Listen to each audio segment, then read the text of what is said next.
പാഞ്ചാലിമേട്ടിലെ നല്ല വ്യത്യസ്തമായിരുന്ന കാഴ്ചകളൊക്കെ കണ്ട് പറയത്തക്ക രീതി ഒരുപാട് സാധനങ്ങളൊന്നും ഇല്ലെങ്കിലും ഉള്ള കാഴ്ചകൾ വളരെ മനോഹരമായിരുന്നു. ആ കാഴ്ചകളും കണ്ട് ഞങ്ങൾ അവിടെ നിന്നും ഇറങ്ങി. അടുത്തത് പരുന്തുംപാറയ്ക്കാണ്. ഇതിൽ നിന്നും കൊണ്ടുവന്ന ബ്രേക്ക്ഫാസ്റ്റും കഴിച്ച് ഞങ്ങൾ യാത്ര ചപ്പാത്തിയും മുട്ടക്കറിയും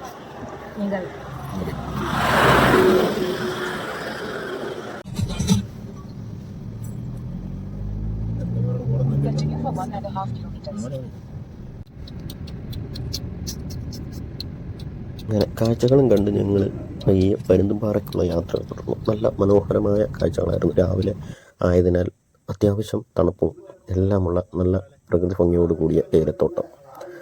യാത്രയിൽ നമുക്ക് വല്ലാതെ ആകർഷിച്ച ഒരു സ്ഥലമായിരുന്നു ഇത്. അതായത് ഏകദേശം വാൾപ്പാറ ആ ഒരു ഫീലായിരുന്നു നമുക്ക് ആ ഒരു ഇടഭാഗങ്ങളിൽ കിട്ടിയത്.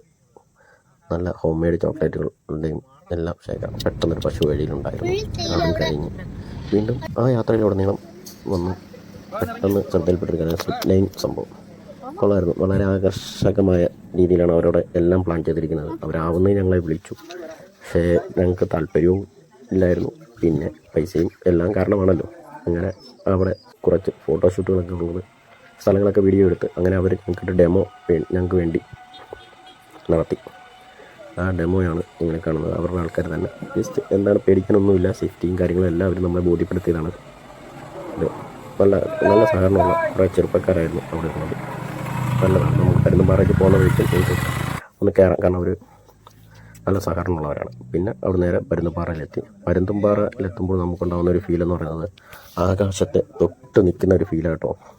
നമ്മൾ അത്ര ഹൈറ്റിൽ നിൽക്കുന്ന ഒരു ഫീലാണ്, വല്ലാത്ത ഫീലാണ്. അതായത് അവിടുത്തെ ആ ഒരു വെട്ടവും എല്ലാം ഭയങ്കര ഒരു ഫീൽ നൽകുന്ന സ്ഥലം കേട്ടോ. അതുപോലെ തന്നെ അവിടെ മഞ്ഞ് കയറി വരുന്നതും എല്ലാം വളരെ നല്ലൊരു കാഴ്ചകളായിരുന്നു. അങ്ങനെ അപ്പോഴാണ് പെട്ടെന്ന് വലത്ത് സൈഡിൽ ആ പാറയ്ക്ക് മുകളിലേക്ക് വാഹനം കയറ്റാൻ പറ്റുമെന്നുള്ളത് ഞാൻ ശ്രദ്ധിച്ചത്. അങ്ങനെ ഞാൻ പയ്യെ വാഹനം മുകളിലേക്ക് കയറ്റാൻ ശ്രമിച്ചു. അത്യാവശ്യം നല്ലൊരു ഓഫ് റോഡാണ്.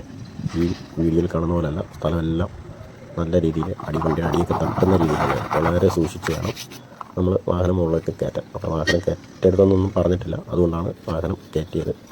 അപ്പോൾ അത്യാവശ്യം നല്ല ഒരു വ്യൂ പോയിന്റ് പോലെയാണ്. ഹലോ ഗൈസ്, ഞങ്ങൾ പരുന്തുംപാറയിലാണ് ഗൈസ്. ഗൈസ് ഞാഞ്ഞൂലുണ്ട് ഗൈസ്. ഞാഞ്ഞൂല്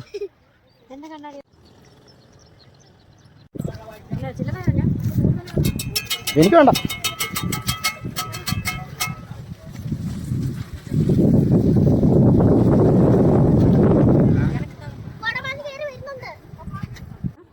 അച്ഛാ എന്താ അച്ഛാ? അതാണ് പരുന്ത്, ഇത് പരുന്ത്, ഇതാണ് പരുന്ത്, ഇതാണ് പരുന്തുംപാറ.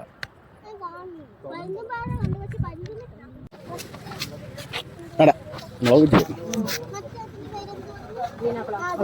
ഹലോ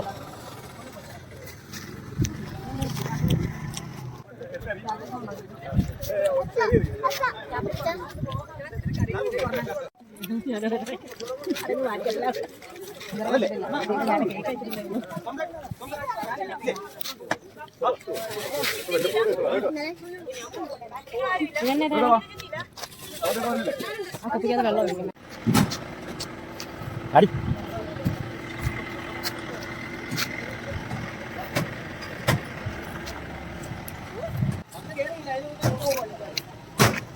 പരുന്തുംപാറ കാഴ്ചകൾ കണ്ട ശേഷം ഇനി നേരെ യാത്ര ചെയ്യുന്നത് വാഗമണ്ണിലേക്കാണ്.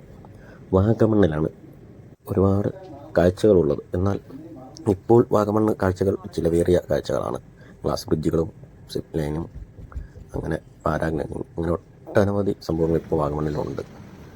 നമ്മൾ അതൊന്നും കയറുന്നില്ലെങ്കിലും നമ്മൾ സ്ഥലം കണ്ട് ആസ്വദിച്ച് പോകാമെന്ന രീതിയിലാണ്. കാരണം രാവിലെ ഇറങ്ങിയപ്പോൾ തന്നെ മഴ ആയിരുന്നതുകൊണ്ട്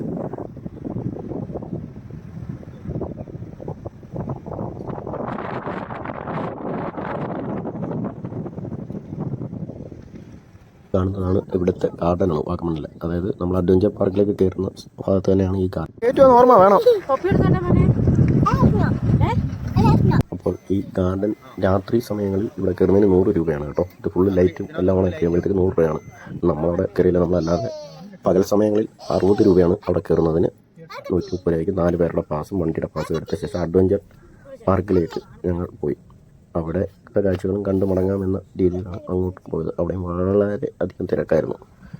കാരണം തമിഴ്നാട്ടിൽ നിന്നും ഒട്ടനവധി പേർ അവിടെ എത്തിയിട്ടുണ്ടായിരുന്നു. അത് കിഡ്സ് പാർക്കാ.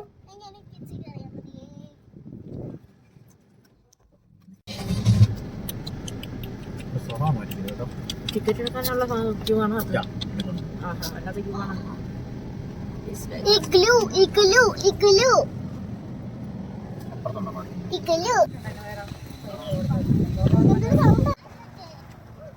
അതാണ് ഗ്ലാസ് ബ്രിഡ്ജ്. 250 രൂപ ആയതുകൊണ്ട് ഞങ്ങൾ കയറുന്നില്ല. ഇതൊന്നും എക്സ്പീരിയൻസ് ചെയ്യാൻ പറ്റിയില്ല. ഞങ്ങളുടെ കാശ് തിരിച്ചു തരണമെന്ന് പറയാം. ഗൈസ്, ഞങ്ങൾ 130 രൂപ കൊടുത്ത് ഇവിടെ കയറിയിട്ട് ഞങ്ങളോട് കാണിക്കുന്ന നോക്ക്, കോട പോകുന്നത് 1 കിലോമീറ്റർ ദൂരെ അപ്പുറത്തൂടെ കോട പോകുന്നു. ഞങ്ങൾക്ക് കോട ഇല്ല ഗൈസ്. ഞങ്ങളുടെ 130 രൂപ പോയി.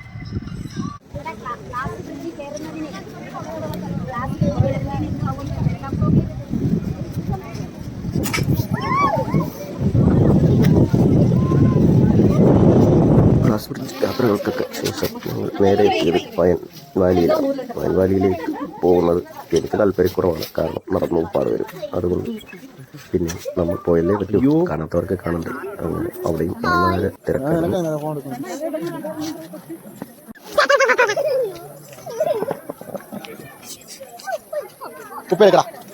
ഉപ്പേരക്കടാ അണ്ണാ, സോറി അണ്ണാ.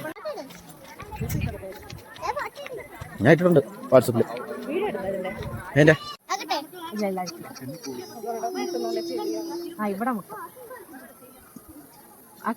പല്ലു പോയതിൻ്റെ പല്ലിയോടെ പോയത് കാണിക്കുന്നുണ്ട്. വാലി കാഴ്ചകൾക്ക് ശേഷം നേരെ മൊട്ടക്കുന്നിലേക്ക് യാത്ര ചെയ്തു. മൊട്ടക്കുന്നിൽ കുറേ നേരം ഞങ്ങൾ സമയം ചെലവഴിച്ചു. നല്ല തണുപ്പുള്ളതിനാൽ ഞങ്ങൾ കുറേ നേരം കിടന്നു.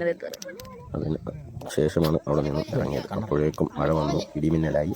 അപ്പോൾ പെട്ടെന്ന് അവിടെ നിന്നും ഇറങ്ങേണ്ടി വന്നു. അതുവരെ കുറേ നേരം അവിടെ കിടന്നു. ഞങ്ങൾ നല്ല തണുപ്പായിരുന്നു, അതുകൊണ്ട് അവിടെ കുറേ നേരം ഞങ്ങൾ കിടന്നു. അതിനുശേഷം ഞങ്ങൾ റൂം ബുക്ക് ചെയ്ത സ്ഥലത്തേക്കാണ് പോയത്. പോകുന്ന വഴിയിൽ AVTയുടെ ഫാക്ടറിയും അവിടെ ഔട്ട്ലെറ്റും എല്ലാം കണ്ടു. ചെറിയ മഴയോടെ ഞങ്ങൾ ബുക്ക് ചെയ്ത ഹോട്ടലിലേക്കുള്ള യാത്രയാണ്. അടുത്ത വീഡിയോയിൽ ഹോട്ടലിൻ്റെ പരിസരങ്ങളും വ്യത്യസ്തമായ കാഴ്ചകളുമായി വീണ്ടും കാണാം. നമുക്ക് ചായ ഇട്ട് കുടിക്കാം.